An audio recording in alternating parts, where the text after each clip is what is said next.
नमस्कार, जनता टीवी देख रहे हैं आप और मैं हूं आपके साथ तिशा। बुलेटिन की शुरुआत करेंगे बड़ी खबर के साथ। बड़ी जानकारी आपको बता दें, बड़ी खबर सामने आ रही है इस वक्त की बड़ी खबर। यूपी में बाढ़ को लेकर सीएम योगी अब सख्त रुख अपना रहे हैं।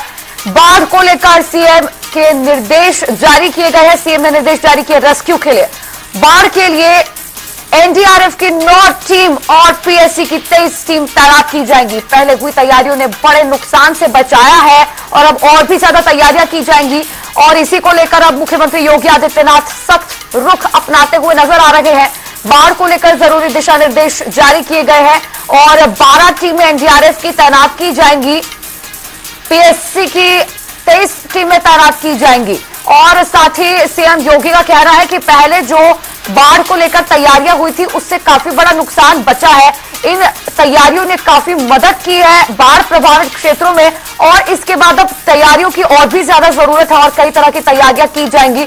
निर्देश जारी किए हैं सीएम योगी आदित्यनाथ ने। पीएससी और एनडीआरएफ की टीमें और भी ज्यादा बड़ी संख्या में तैनात की जाएंगी ताकि बाढ़ को लेकर अब स्थिति जो है वो नियंत्रण में लाई जा सके और ज्यादा बाढ़ प्रभावित क्षेत्रों में रेस्क्यू टीमें पहुंचाई जा सके, राहत कार्य और ज्यादा जल्दी से हो सके। इसी के लिए निर्देश सीएम योगी आदित्यनाथ ने जारी किए हैं। और आपको यह जानकारी के लिए बता दें कि हाल ही में लगातार मुख्यमंत्री योगी आदित्यनाथ कई प्रभावित बाढ़ क्षेत्रों का खुद स्वयं दौरा कर रहे हैं और उन लोगों से मुलाकात कर रहे हैं, उन लोगों से मिल रहे हैं जो इस बाढ़ से प्रभावित है, जिनको बाढ़ ने प्रभावित किया है, जो लोग परेशान है इस समस्या से, जिनके घर डूब गए, जिनके घर टूट गए, जो राहत शिविरों में रह रहे हैं, जिन शिविरों को लगाया गया है वहां पे जो लोग रह रहे हैं, उनसे स्वयं मुख्यमंत्री योगी आदित्यनाथ मुलाकात करके उनका हालचाल जान रहे हैं और जो राहत सामग्री है उसका वितरण भी खुद कर रहे हैं, हवाई निरीक्षण कर रहे हैं और तरह तरह के प्रयास यहां पर सरकार द्वारा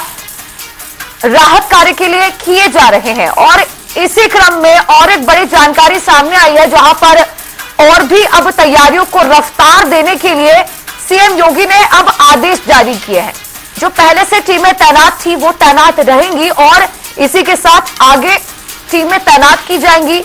एनडीआरएफ और पीएससी की टीमों की संख्या बढ़ाई जाएगी।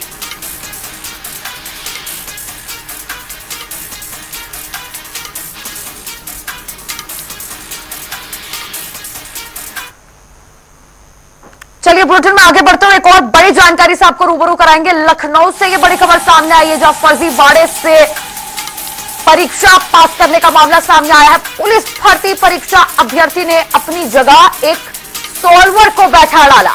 शारीरिक मानसिक परीक्षा के दौरान ये खुलासा हुआ कि ये अभ्यर्थी खुद वहां नहीं बैठा परीक्षा में बल्कि एक सॉल्वर को अपनी जगह पर बैठाया। तो ये एक बड़ा फ्रॉड किया गया है परीक्षा के दौरान। और साल 2018 में आयोजित सिपाही भर्ती परीक्षा, पुलिस भर्ती और प्रोन्नति बोर्ड की तरफ से यह केस दर्ज किया गया है। बोर्ड के डिप्टी एसपी ने आरोपी पर एफआईआर दर्ज करा दी है और साथ ही डिप्टी एसपी ने हुसैनगंज थाने में यह एफआईआर दर्ज कराई है। मिर्जापुर के सरोई बाबू निवासी है मंगला प्रसाद, जिस पर केस दर्ज किया गया है। एफआईआर जिसके खिलाफ दर्ज की है। जांच रिपोर्ट में बायोमेट्रिक निशान अलग होने की पुष्टि भी हुई है।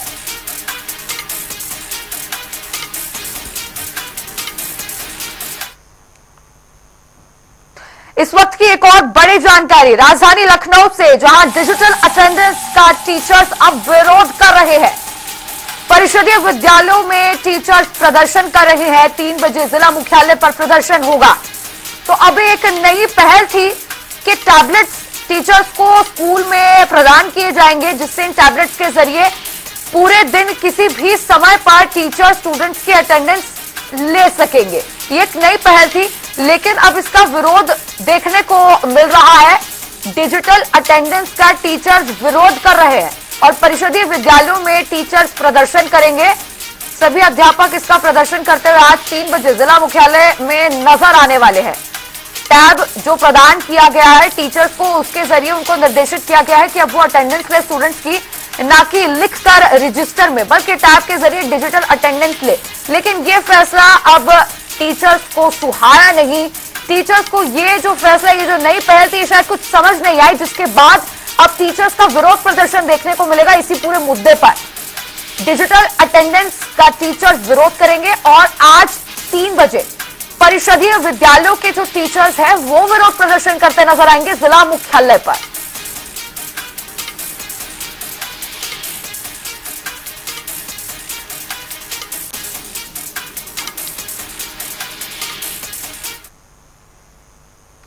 तो लगातार बड़ी जानकारी आपके सामने और एक और बड़ी खबर इस वक्त की बड़ी जानकारी से आपको रूबरू करा दे। बड़ी खबर बता रहा है लखनऊ में प्रदेश कार्य समिति की बैठक हुई।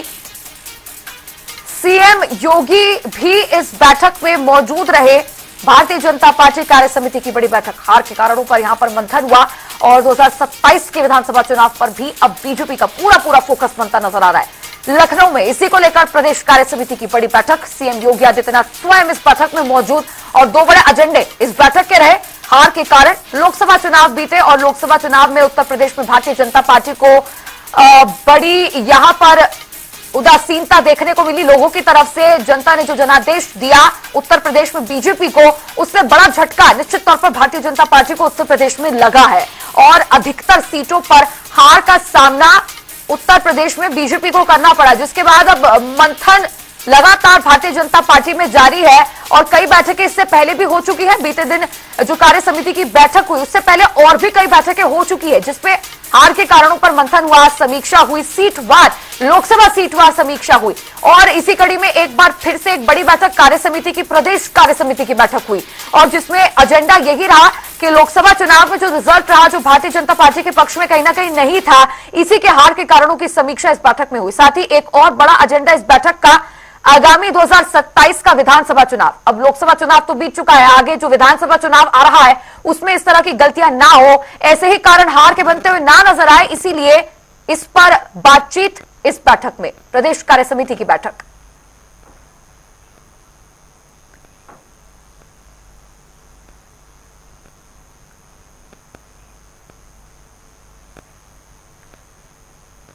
और भी ज्यादा चर्चा करने के लिए स्टेट ब्यूरो प्रमुख अनिल हमारे साथ लाइव जुड़ गए हैं।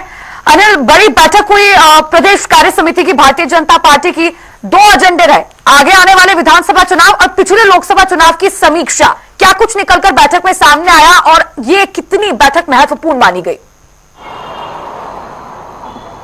देखिए, सबसे बड़ी बात है ईशा की जो बैठक है ये निश्चित रूप से बड़ी महत्वपूर्ण है क्योंकि लोकसभा चुनाव के बाद ये पहली उत्तर प्रदेश की कार्य समिति की बैठक थी और इस बैठक में सारे पदाधिकारी, जिला स्तर के पदाधिकारी से लेकर के और बड़े प्रदेश स्तर के पदाधिकारी तक आए। तमाम मंत्री और जो केंद्रीय मंत्री जो उत्तर प्रदेश से के हैं, जो केंद्र में मंत्री हैं, उन लोगों ने भी शिरकत की। तो निश्चित रूप से इस बैठक में तमाम विषयों पर चर्चा हुई और जो कि जैसा कि बताया जा चुका है कि जो राजनीतिक प्रस्ताव था वो प्रदेश तक भूपेंद्र सिंह ने चौधरी ने लिखा, भूपेंद्र चौधरी ने राजनीतिक प्रस्ताव रखा। तो मुख्यमंत्री ने भी तमाम बातें सबके सामने कही, किस तरीके से हमें आगे काम करना चाहिए, आपस में तालमेल मिला करना चाहिए। मुख्यमंत्री ने कहा कि हम लोग किस तरीके से विकास कर रहे हैं। अपने जो पिछले 7 साल के दौरान मुख्यमंत्री योगी आदित्यनाथ के नेतृत्व में जो कार्य हुए उन सारे कार्यों को उन्होंने गिराया और यहाँ तक कि जो कोरोना काल में किस तरीके से काम किया गया, उन सारी बातों का उल्लेख कल कार्य समिति की बैठक में किया गया। वहीं पर डिप्टी सीएम जो है केशव मौर्य ने एक बात कही जिसमें बहुत तालियां भी बजी, बहुत गड़गड़ाहट भी हुई। तो उन्होंने कहा कि हम जो दर्द आपका है वो दर्द हमारा है, जो दर्द उन्होंने कहा कि जो दर्द आपका है वो दर्द हमारा है, हमें संगठन हमारे लिए बड़ा है और हम संगठन के लिए काम करेंगे, अपने दर्द को भरा करके संगठन के लिए काम करेंगे। इसी प्रकार लोगों ने एक दूसरे को प्रोत्साहित किया किस तरीके से हमें काम करना है।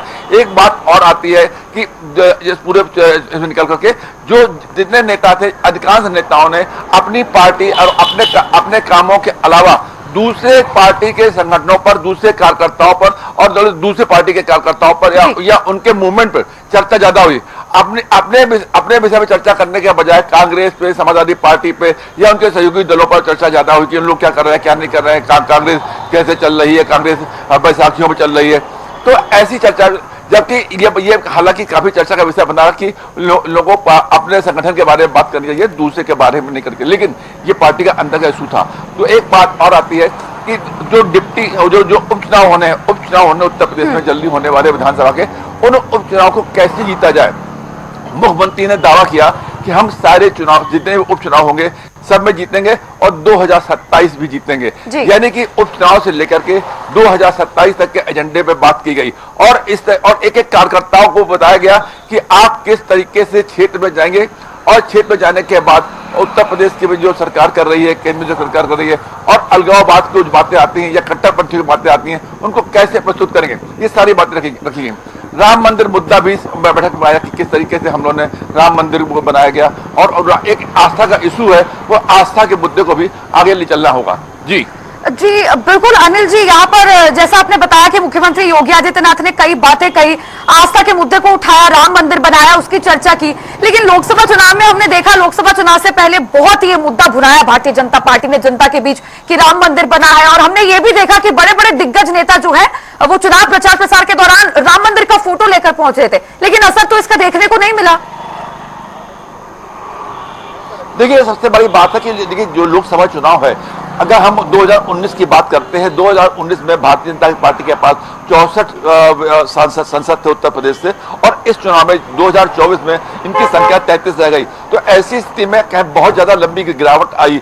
उस गिरावट को लेकर के तमाम मुद्दे सामने आते हैं कि केवल राम मंदिर मुद्दा ही नहीं बल्कि कार्यशैली का मुद्दा था, कार्यकर्ताओं की उपेक्षा मुद्दा था और कार्यकर्ताओं की उपेक्षा के साथ जो अति उत्साह था, जो मुख्यमंत्री ने अपने भाषण में भी कहा है कि लोगों का जो अति उत्साह था, लोगों का आत्मविश्वास यानी कि ओवर कॉन्फिडेंस था, ओवर कॉन्फिडेंस के चलते ये जो भारतीय जनता पार्टी को हार का सामना करना पड़ा है लोकसभा में, वो निश्चित रूप से एक बहुत बड़ा कारण हो सकता है। लेकिन उसके बावजूद 33 सीटें लाई है, लेकिन पिछली बार से कम लाई है। अब उन्होंने कहा कि हमें ज्यादा उत्साह नहीं रहना होगा, अपने काम करना होगा और उस उत्साह के साथ करना होगा। ओवर कॉन्फिडेंस हो पर ओवर कॉन्फिडेंस ना हो, मुख्यमंत्री ने साफ तौर पर कहा और कार्यकर्ताओं ने भी कहा गया कि इस बात को लेकर के जिला क्षेत्र में जाए और जब वोट पड़े तो वोट में बूथ का एक बूथ पन्ना प्रमुख से लेकर के कार्यकर्ता एक पन्ने का एक सदस्य वो वोट डालने आए, इस पर ध्यान देना होगा। जी बिल्कुल अनिल जी, और ये जो चल रहा है फिलहाल भारतीय जनता पार्टी में जिस तरह से बैठकों का दौर जारी है, इससे एक बात और समझी जा सकती है कि लोकसभा चुनाव में जो हुआ बीजेपी के साथ,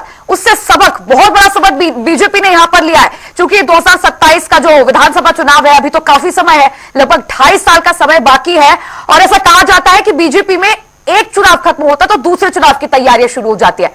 2.5 साल का लंबा समय बचा हुआ है, लेकिन इसके बाद भी अभी से तैयारियों में जुटी हुई है। बिल्कुल ठीक कह रहे हैं कि आप जिस तरीके से भारतीय जनता पार्टी का मानना है, सोच है, उनकी कार्यशैली है कि जैसे ही चुनाव खत्म होता है, परिणाम आने के साथ ही वो दूसरे चुनाव की तैयारी में जुट जाते हैं और बैठकों के साथ ही साथ उन पर चर्चा शुरू कर दी जाती है कि अगले चुनाव में किस तरीके से उनकी क्या रणनीति होगी, क्या भूमिका होगी। और मतलब आपको बताया कि वार्ड लेवल से लेकर के प्रदेश स्तर तक अलग अलग बैठकें होती हैं। इनके जितने अनुवांशिक संगठन हैं जिसमें और जो सारे संगठनों को भी सक्रिय कर दिया जाता है, वो सारे संगठन में अपने आप सक्रिय हो जाते हैं और उस संगठन जो है क्षेत्र में जाकर के कार्यकर्ताओं को बताते हैं कि किन किन मुद्दों पर, क्योंकि दिशा निर्देश पार्टी के बड़े नेताओं द्वारा दिए गए दिशा निर्देशों को वो लोग नीचे तक फैलाते हैं और उन्हीं पर काम करते हैं। उसके अलावा वो अपने दिमाग को ज्यादा अप्लाई इसलिए नहीं करते क्योंकि पार्टी लाइन से अलग हो जाए। पार्टी लाइन पहले तय कर देती है, हर बैठक में आते हैं, बड़े बड़े नेता आते हैं, उनको डिस्कशन करते हैं और ये सिलसिला आप ये दादा अभी लोकसभा चुनाव खत्म हुए कुछ ही समय बीता है, लेकिन उत्तर प्रदेश में भारतीय जनता पार्टी और उनके अनुवांशिक संगठन की कार्यक्रम लगातार बढ़ गए। यहाँ तक कि आरएसएस के प्रमुख भी यहाँ पे आ गए, सभी लोग उत्तर प्रदेश में आके दौरा करके चले गए। तो ये लगातार और ये प्रदेश कार्य समिति की बैठक और इसके बाद फिर बैठकों का दौर अभी खत्म नहीं होगा, लगातार होने वाली है। अवध प्रांत की बैठक होने वाली है, ब्रज प्रांत की बैठक होने वाली है और इस तरीके से कानपुर प्रांत की बैठक होने वाली है, हर प्रांत की बैठक होने वाली है। तो एक के बाद एक neck to neck, back to back बताते हैं कि बैक टू बैक बैठकों का दौर जारी रहेगा और आगे रणनीति बनेगी कि किस तरीके से 2027 का चुनाव जीता जाए। इसके पहले उपचुनाव हो रहे हैं उनको भी किस तरीके से जीता जाए। जी बिल्कुल, तो निश्चित तौर पर कुल मिलाकर यही समझा जा सकता है कि बीजेपी भी बात अब एक्सेप्ट कर रही है कि ओवर कॉन्फिडेंस आ गया था और अब आगे की तैयारियों में जुट गई है। फिलहाल अनिल जी, आपका जुड़ने के लिए बहुत बहुत शुक्रिया, तमाम जानकारी के लिए। बुलेटिन में आगे बढ़ेंगे और खबर आगे आपको बता रहे उत्तर प्रदेश की, जहां यूपी में 7 मुहर्रम का मेहंदी का जुलूस निकाला गया। हजरत कासिम की याद में मेहंदी का जुलूस निकला। वहीं जुलूस में हजारों की संख्या में लोग शामिल हुए। मेहंदी जुलूस में भारी पुलिस फोर्स भी तैनात रही। वहीं ड्रोन और सीसीटीवी से जुलूस निगरानी रखी गई।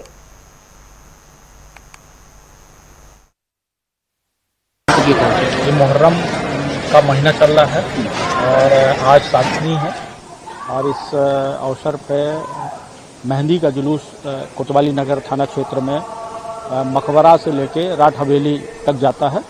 ये वही जुलूस है और इस जुलूस को सफल संपन्न कराने के लिए क्षेत्राधिकारी नगर, इंस्पेक्टर कोतवाली नगर और अन्य इंस्पेक्टर जुलूस को बॉक्स फॉर्मेशन में लेके आ रहे हैं। पीएससी का भी डिप्लॉयमेंट है, जगह जगह ट्रैफिक के डाइवर्जन के लिए ट्रैफिक पुलिस का डाइवर्जन है। आप देख रहे हैं शांतिपूर्ण तरीके से जुलूस निकाला जा रहा है। नाम मोनू मिर्जा है। ये जुलूस आपके जो निकल रहा है, ये कैसा जुलूस है, क्या है इसका नाम है? ये शाही जुलूस है 7 मुहर्रम का। ये हज़रत कासिम साहब के उसमें शहादत मनाया जाता है जी। किस नाम से जाना जाता है? ये छोटी मेहंदी का जुलूस कहते हैं उसको, शाही मेहंदी जुलूस। कहाँ से कहाँ लेके चल रहे हैं आपको? ये आपका मकबरा से स्टार्ट हो रहा है, ये इमामबाड़ा जाएगा जी। इसको 70 वर्ष पुराना जुलूस है ये कम से कम। हसन हुसैन की याद में मनाया जाता है। हक और हक की लड़ाई लड़ी थी, जो जुल्म के खिलाफ लड़ी थी और मजलूमों को सताया गया, उसके गुनाहों को मारा गया। उसकी याद में हम इसको मनाते हैं, उसके याद में हम मनाते हैं। हिंदी का जुलूस है 7 मुहर्रम का। ये लगभग 300 सालों से उठता आ रहा है। ये मकबरा बहू बेगम से जुलूस उठता है और इमामबाड़ा जवाहर अली खां जाता है। ये बहू बेगम साहिबा का स्थापित किया हुआ जुलूस है। लगभग इसको 300 साल हो रहे हैं। ये मुहर्रम तो 1400 सालों से हो रहा है, लेकिन ये बहू बेगम साहिबा जब यहाँ के नवाब थे, शुजाउद्दौला उनकी अहलिया थी, उनकी शादी होकर यहाँ आई, उसके बाद से उन्हीं ने ये कायम किया था। ये अवध की राजधानी थी फैजाबाद और यहाँ से उन्हीं ने इसको कायम किया था। ये लगभग 300 सालों से उठ रहा है। तो ये परंपरा आज भी कायम रखा है? आज भी वैसे ही है। शाही जुलूस है मेहंदी का। ये कहाँ से शुरू हुआ, कहाँ खत्म हुआ? ये मकबरा बहू बेगम साहिबा के मकबरे से शुरू होता है। ये इमामबाड़ा जवाहर अली खां में जाके खत्म होता है। चलिए बुलेटिन में आगे बढ़ेंगे और बड़ी खबर, इस वक्त की बड़ी जानकारी आपको बताएंगे। कन्नौज से बड़ी खबर सामने आ रही है। आगरा लखनऊ एक्सप्रेस वे पर बड़ा हादसा हुआ, बड़ा सड़क हादसा। जीसीएम और पिकअप की भिड़ंत हुई। पिकअप में सवार 8 लोग गंभीर रूप से घायल हुए, तो वहीं 3 की हालत बेहद नाजुक बताई जा रही है। तिरवा मेडिकल कॉलेज रेफर किया गया है तीनों घायलों को, जिनकी हालत नाजुक बताई जा रही है। बड़ा सड़क हादसा, सीएम योगी ने इस मामले का संज्ञान भी लिया है। आगरा लखनऊ एक्सप्रेसवे पर यह हादसा हुआ। जीसीएम और पिकअप वाहन के बीच में जोरदार भिड़ंत हुई, जिसके बाद यह हादसा हुआ। मुख्यमंत्री योगी आदित्यनाथ ने इस हादसे को संज्ञान में लेते हुए, इसका जिक्र करते हुए इस पर शोक भी व्यक्त किया है और घायलों को उचित इलाज के निर्देश दिए हैं। घायलों का उचित इलाज हो और शीघ्र से शीघ्र स्वस्थ हो जाएंगे सभी घायल, इसकी कामना की है सीएम योगी आदित्यनाथ ने। हादसे में 2 लोगों की मौत हो चुकी है और 3 लोग घायल बताए जा रहे हैं। कई लोग घायल हैं, 3 लोग गंभीर रूप से घायल हैं, जिन्हें अस्पताल रेफर किया गया है। डीसीएम और पिकअप वाहन के बीच ये जोरदार भिड़ंत हुई, जिसकी वजह से ये बड़ा सड़क हादसा हुआ। कन्नौज से बड़ी खबर आपके सामने, बड़ी जानकारी। जहां पर हादसा हुआ, 2 लोगों की मौत, कई लोग घायल।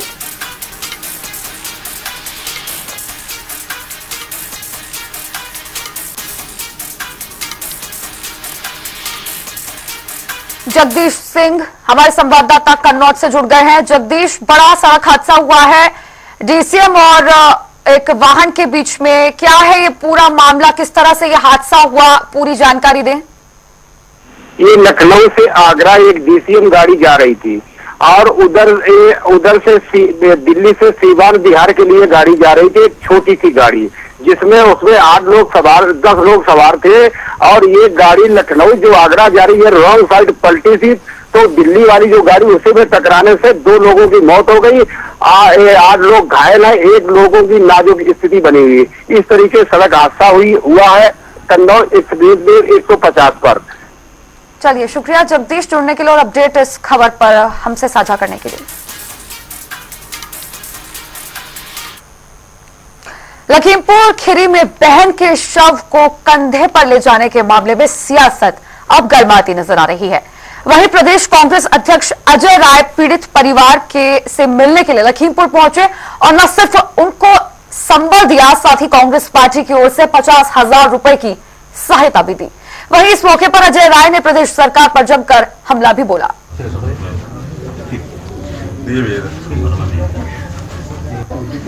उनकी तरफ से आपको ये सहायता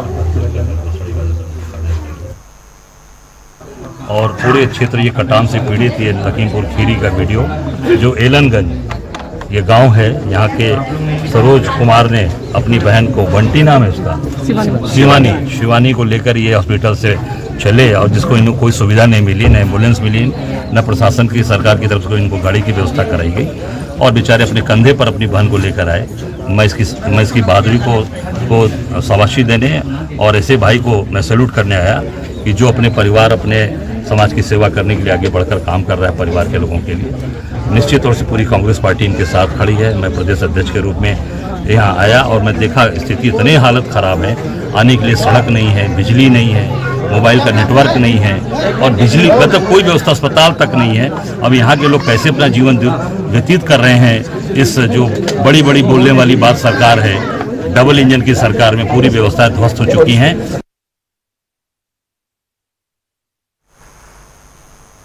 चलिए बुलेटिन में आगे बढ़ते हुए 2 मिनट में रुक करेंगे 10 बड़ी खबरों का। हमीरपुर में तेज रफ्तार का कहर, ट्रक ने बाइक सवारों को मारी टक्कर। हादसे में एक की मौके पर मौत, एक घायल। पुलिस ने घायल को अस्पताल पहुंचाया। फर्रुखाबाद के ग्राम कन्हाऊ में जमीनी विवाद, दबंगों ने मारपीट कर दंपति समेत 4 को किया घायल। फावड़े से हमले का लगा आरोप। नहाते समय किवाड़ नदी में अचानक डूबा व्यक्ति, नदी में नहाते समय। फतेहपुर में कोतवाली के अंदर मोहर्रम का जुलूस, सैकड़ों की संख्या में लोगों ने इस्लामिक झंडों के साथ किया शस्त्र प्रदर्शन। पुलिस मुख्य दर्शक बनकर तमाशा देखती रह गई। जालौन में पुलिस के 3rd डिग्री टॉर्चर के चलते युवक की दर्दनाक मौत, परिवार वालों ने पुलिस पर लगाया गंभीर आरोप। युवक को पूछताछ के लिए उठाया था पुलिस ने।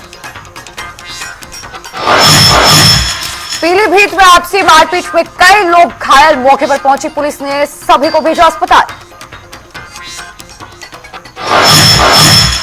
फतेहपुर में पुलिस ने 2 गांजा तस्करों को किया गिरफ्तार। तस्करों के पास से 1 क्विंटल 50 किलो गांजा बरामद। गांजे की कीमत करीब 11 लाख से ज्यादा। संत कबीर नगर में मोहर्रम के जुलूस में जमकर हुआ हथियारों का प्रदर्शन, रोक के बावजूद मनमानी जारी, मुख्य दर्शक बना रहा प्रशासन। अलीगढ़ में अपार्टमेंट मालिक से लिफ्ट सही करवाना पड़ा भारी, बिल्डर ने अपार्टमेंट में रहने वालों के साथ की मारपीट, महिला सहित 6 लोग गंभीर रूप से घायल।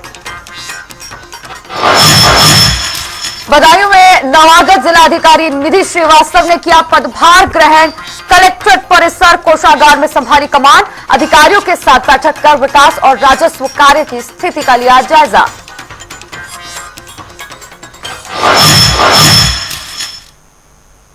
चलिए तो इसी के साथ मेरे साथ बुलेटिन में इतना ही, दीजिए इजाजत, नमस्कार।